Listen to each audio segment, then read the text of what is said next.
Namanya jarang meledak di podium, tak banyak gestur dramatis, namun justru disitulah misterinya.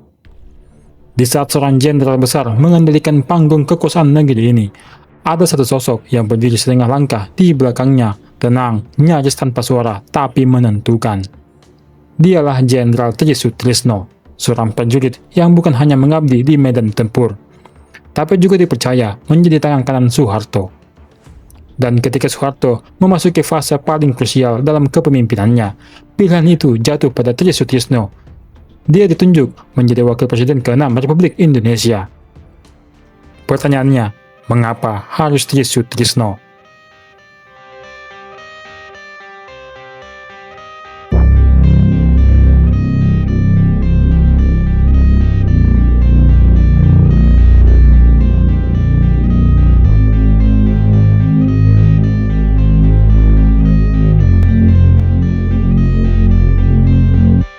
Jawabannya, saat itu Indonesia berada di fase konsolidasi kekuasaan Orde Baru, dan Soeharto membutuhkan figur yang loyal, berpengalaman secara militer, dan diterima oleh tubuh ABRI.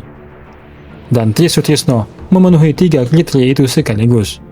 Pertama, pernah menjabat Panglima ABRI, dikenal kalem, tidak ambisius politik, dan keseimbangan kekuasaan.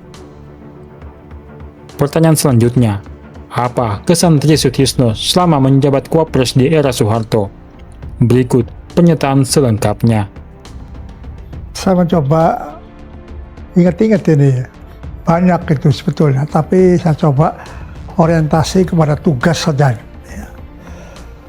Jadi pertama-tama saya menyadari bahwa Pak Harto memposisikan sebagai mandataris MPR, meminta saya untuk membantu tugas Presiden secara keseluruhan di bidang perencanaan dan pelaksanaan WASRIK. WASRIK itu pengawasan dan pemeriksaan pembangunan nasional.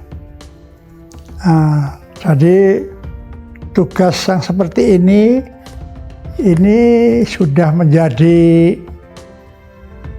kebiasaan Pak Harto selama menjabat presiden, karena waktu saya menjabat itu Pak Harto sudah saya Wapres yang ke-6.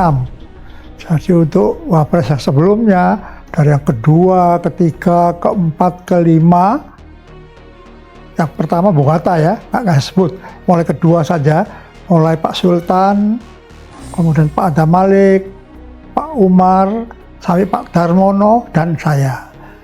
Tugas semacam ini senantiasa diminta Pak Harto dilaksanakan oleh Wapres selaku membantu beliau. Dan saya membagi tugas ini tentunya karena ini meliputi pelaksanaan dan perencanaan. Di dalam perencanaan kita dengan staf merencanakan kebijakan-kebijakan apa saja ya yang akan dipakai di dalam pemeriksaan itu. Dan setelah ini ditemukan dan meliputi semua aspek kegiatan, baru kita laksanakan di seluruh wilayah Indonesia, di pusat dan di daerah. Oleh karena itu, cara kerja saya tentu 2,5 tahun itu saya pakai keliling Indonesia, ya, 2,5 tahun, masuk semua provinsi yang ada di Indonesia. Kemudian sisa berikutnya 2,5 tahun saya pakai untuk di pusat.